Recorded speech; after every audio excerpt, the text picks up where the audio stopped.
नमस्कार, आप देख रहे हैं आरएनआई न्यूज़ का ये बेहद ख़ास शो इतिहास की बात। इतिहास की बात में आज का इतिहास यानी 3 मई का इतिहास। आज के इतिहास में आपका स्वागत है। मैं हूं आपके साथ गुफरान खान। आज के इतिहास में हम आपको ले चलेंगे 3 मई के सफ़र पर। 3 मई की तारीख देश दुनिया के इतिहास में काफ़ी अहम रही। 3 मई के दिन कई महान लोगों ने इस दुनिया को हमेशा के लिए अलविदा कह दिया, तो कई महान शख्सियत ने जन्म भी लिया। चलिए 3 मई के सफ़र पर। इतिहास से अच्छा कोई दूसरा शिक्षक नहीं होता। इतिहास सिर्फ अपनी घटनाओं को ही समेटे नहीं होता, बल्कि इन घटनाओं से हम बहुत कुछ सीखते हैं। हर गुजरता दिन इतिहास में कुछ नई घटनाओं को जोड़कर चला जाता है। ऐसे ही तारीख थी 3 मई की। पहली भारतीय फीचर फिल्म राजा हरिश्चंद्र 3 मई 1913 को प्रदर्शित हुई थी।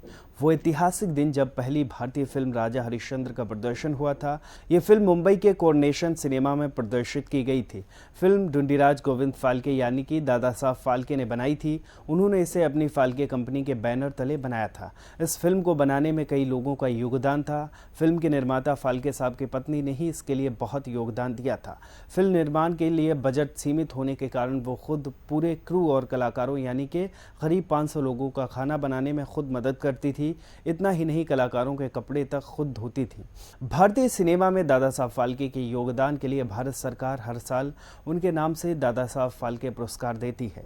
यह सम्मान उनके जन्म शताब्दी वर्ष 1969 से शुरू हुआ और अब तक 50 हस्तियों को यह सम्मान मिल चुका है। 3 मई को किन किन व्यक्तियों का जन्म हुआ था? 3 मई को कई महान लोगों ने इस दुनिया में जन्म लिया, जिन्होंने दुनिया में आकर बड़ा नाम किया और बड़ा काम किया।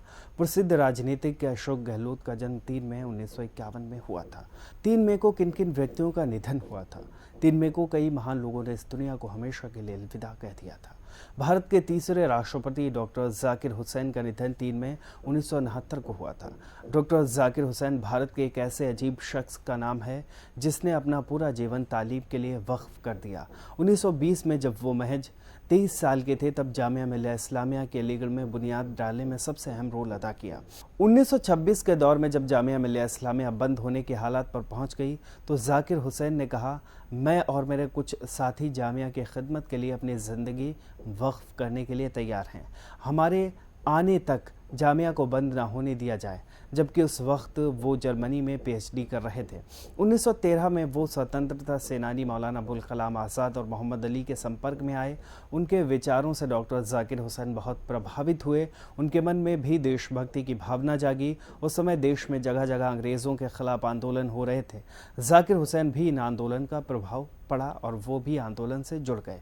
भारतीय अभिनेत्री नरगिस का निधन 3 मई 1981 में हुआ था। हिंदी सिनेमा की महान अभिनेत्रियों में से एक नरगिस दत्त एक से बढ़कर एक फिल्में थी। उनका असली नाम फातिमा राशिदा था। 1 जून 1929 को जन्मी नरगिस ने मात्र 5 साल की उम्र में बाल कलाकार के तौर पर फिल्मों में काम करना शुरू कर दिया था।